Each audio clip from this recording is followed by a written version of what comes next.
Hola, saludos cordiales. Vamos a hacer a continuación una microcápsula sobre el tema de fotosíntesis.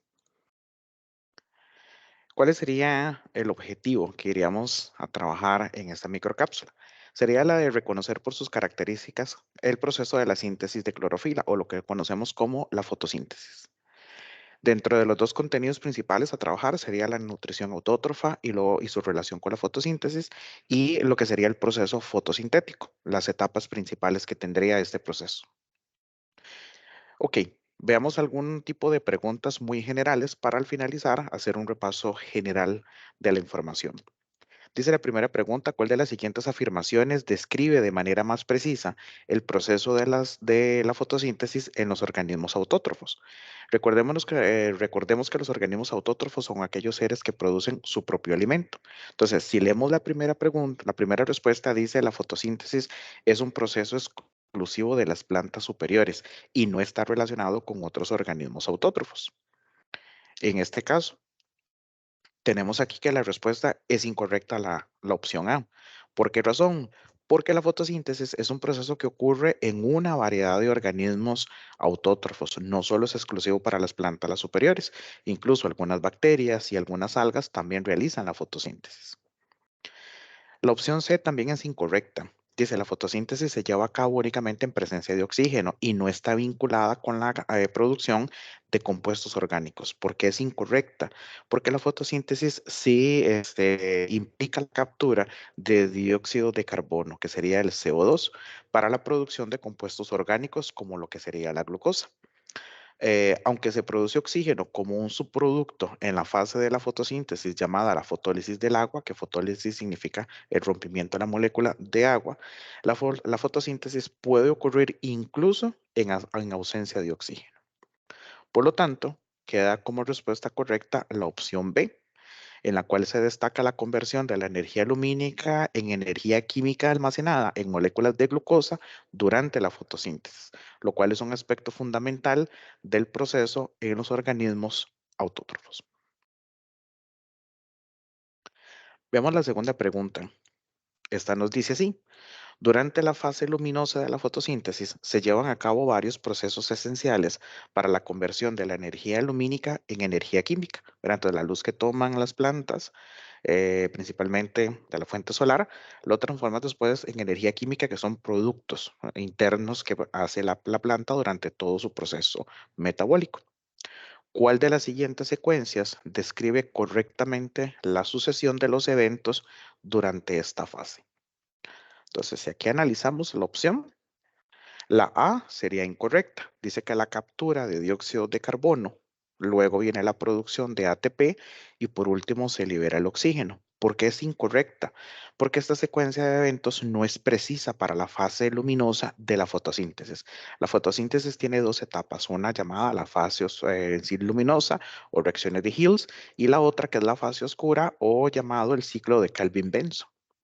La captura del dióxido de carbono ocurre en la fase oscura, en lo que se llama el ciclo Kelvin-Benson. La producción de ATP está asociada con la fase oscura y la liberación del oxígeno, decíamos que era un subproducto que ocurre durante la fotólisis del agua, que esto es en la fase luminosa. La opción B está incorrecta. Dice consumo de oxígeno, fijación de carbono y formación de glucosa. ¿Por qué está incorrecta? Porque el consumo de oxígeno no ocurre durante la fotosíntesis, sino durante la respiración celular. Recuerden que lo que consume la fotosíntesis es dióxido de carbono y liberamos oxígeno al medio ambiente. La fijación de este carbono es parte del ciclo de Kelvin, que es cuando entra el CO2 que se lleva a cabo en la fase oscura. Y por último, la formación de la glucosa también se produce en la fase oscura, en el ciclo de Kelvin-Benson. Por lo tanto, la opción correcta sería la C, como absorción de luz por los pigmentos fotosintéticos, la fotólisis del agua y la formación de NADPH. ¿Por qué es correcta? Porque refleja una secuencia precisa y ordenada de los eventos como tienen que ocurrir en la fase luminosa.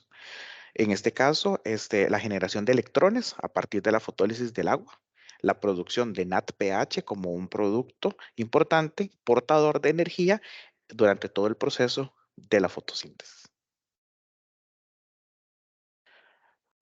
Para la siguiente pregunta, Muchas veces nos aparece este esquema o diagrama de Calvin-Benson y es importante tenerlo presente cómo lo vamos a leer.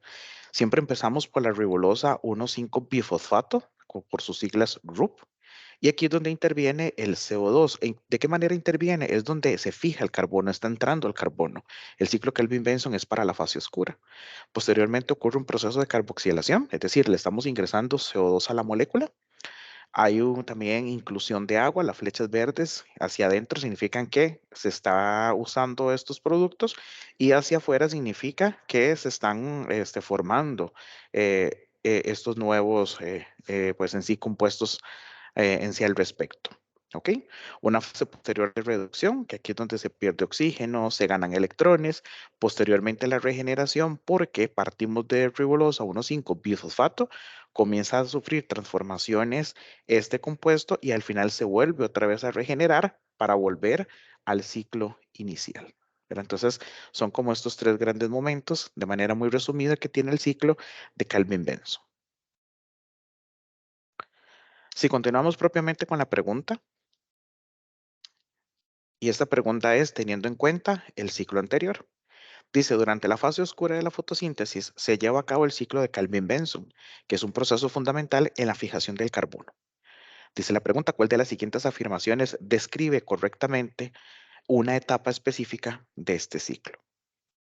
Entonces, si analizamos las opciones de respuesta, dice la opción A, la ribolosa 1,5-bisfosfato se regenera mediante la fijación de dióxido de carbono. Opción B, la formación de oxígeno ocurre durante la reducción del 3-fosfoglicerato. O la opción C, la fase oscura se inicia con la fotólisis del agua y con la liberación de los electrones. La C es incorrecta porque dice que esta afirmación es falsa. La fotólisis del agua y la liberación de los electrones son eventos asociados con la fase luminosa de la fotosíntesis, no con la fase oscura. La fase oscura comienza con la fijación de carbono y no involucra la generación de oxígeno o la liberación de electrones a partir de la fotólisis del agua. La opción B también es incorrecta porque esta afirmación es falsa al decir que se forma oxígeno en la fase luminosa de la fotólisis, perdón, de la fotosíntesis, no la fase oscura. Durante la reducción del 3-fosfoglicerato en la fase oscura se utiliza energía y no se produce oxígeno. Por lo tanto, nos queda la opción A como correcta, ya que se combina la RUP, que es la 1,5, la ribolosa 1,5 bitfosfato, se combina con dióxido de carbono en una serie de reacciones que van a formar temporalmente un compuesto que es inestable, que se descompone en dos moléculas de 3-fosfoglicerato. Posteriormente, este compuesto se reduce y vuelve a generar otra vez el RUP cuando este se vuelve a combinar con el CO2 y comienza otra vez de nuevo el ciclo de Calvin-Benson. Muy bien. Ya en esta última parte, recordar que son los apuntes principales de resumen que tenemos sobre las fases. La fase luminosa ocurre en una parte del cloroplasto llamado el tilacoide, también llamada reacciones de Hills. Utiliza como fuente de energía la luz solar que es absorbida por la clorofila. Ocurre la fotólisis del agua, que es donde los fotones de la energía solar descomponen o rompen la molécula de agua, liberando los iones de hidrógeno y el oxígeno que se libera al medio ambiente. Se producen también ATP y NADPH y es como decíamos el oxígeno es el que se libera al medio ambiente. Dentro de la fase oscura, esto ocurre en el cloroplasto en la parte llamada estroma. Su ciclo se llama Calvin-Benson. Se utiliza como fuentes de energía el ATP y el NADPH. Aquí es donde se fija el carbono. Esto o lo que ocurre es una reducción del carbono, el cual se une a otro azúcar de 5 carbonos para al final producir glucosa. Y la fórmula química de la glucosa es C6H12O6. Y al final del proceso vamos a tener glucosa y agua. Y recordar que la glucosa es utilizada por todos los seres heterótrofos cuando ellos van a tener su proceso de alimentación. Y esto lo que da cabida es después a la continuación del tema con uno de los procesos metabólicos llamados respiración celular. Y a manera gráfica tenemos una representación de lo que tenemos en la parte escrita. Y recordar también que la representación de la fotosíntesis tiene una fórmula, una ecuación química, donde tenemos 6 moléculas de CO2 que se unen con 12 moléculas de agua.